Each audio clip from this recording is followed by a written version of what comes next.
রাজপথে ঐক্যবদ্ধ থাকবেন।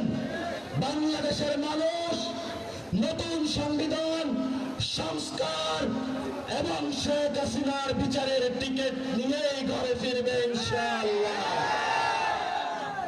প্রিয় নেত্রকোনাবাসী, প্রিয় বাংলাদেশবাসী, বাংলাদেশে অসংখ্য হত্যাকাণ্ড ঘটেছে, অসংখ্য ঘটনা ঘটেছে। এর মধ্যে বড় একটি ঘটনা হলো 10টা অস্ত্রের চালান। যদি অস্ত্র হ্যান্ডেলিং করতে না পারেন তাহলে নিয়ে আসেন কেন আপনি?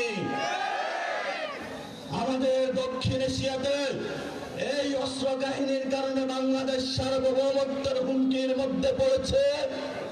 অসংখ্য মানুষের জীবন বিপন্ন হয়েছে, পার্শ্ববর্তী আঞ্চলিক সংঘাত বিরাজ করেছে। আমরা দেখতে পেয়েছি বিচারের নামে প্রহসন হয়েছে। আমরা ভবিষ্যৎ বাংলাদেশে যারা সরকারি প্রশাসনে রয়েছেন, রাজনৈতিক চেয়ারে আসবেন, তাদেরকে বলতে চাই ভবিষ্যৎ বাংলাদেশে সার্বভৌমত্বের উপর আঘাত আসে এমন কোন অযাচিত সিদ্ধান্ত আপনারা আর নিবেন না। আমি বাবর ভাইকে সম্মান করি, তারা নির্যাতিত নেতা, কিন্তু আপনার ওই কাজ আমি সমর্থন করি না। আপনার এই কাজের কারণে বিএনপি ক্ষমতায় আসতে পারে নাই। হাসিনার মতো একজন খুনি ফ্যাসিস্ট ক্ষমতায় এসেছিল। গত 15 বছরে যারা বিএনপির নেতা কর্মী নির্যাতিত হয়েছিল, আমার ভাইদের উপর রক্ত চালিয়েছিল, গুলি চালিয়েছিল, এর জন্য ইতিহাসের কাঠ গড়ায় আপনিও দায়ী থাকবেন। আমরা শান্তি চাই, আমরা অশান্তি চাই না। বাংলাদেশে যদি কোনো ব্যবস্থা না হয় সেই ব্যবস্থা সঠিক নিয়মে নিতে হবে।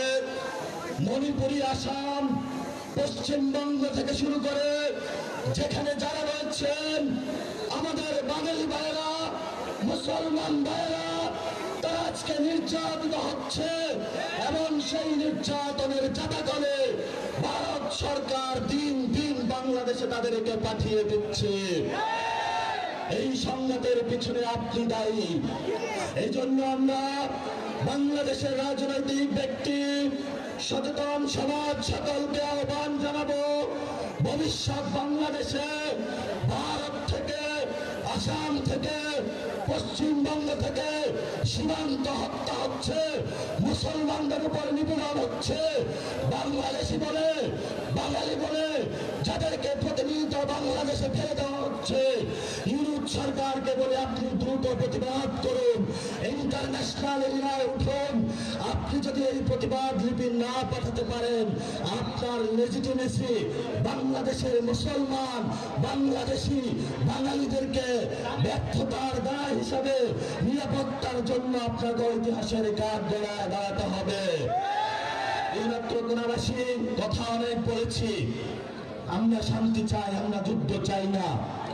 আমরা মানুষের অধিকার চাই, আমরা মানুষের শান্তি চাই, আমরা মানুষের সাম্য চাই, আমরা মানুষের মানবিক মর্যাদা চাই, আমরা মানুষের ন্যায় বিচার চাই, আমরা নারীদের অধিকার চাই, আমরা আলেমদের অধিকার চাই, আমরা একটি সুন্দর বাংলাদেশ উপহার দিতে চাই। সেই লড়াই নেত্রকোনাবাসী আমাদের সাথে থাকবেন, বাংলাদেশ আমাদের সাথে থাকবেন। জয় তার জয় হবে। ইনকিলাব জিন্দাবাদ।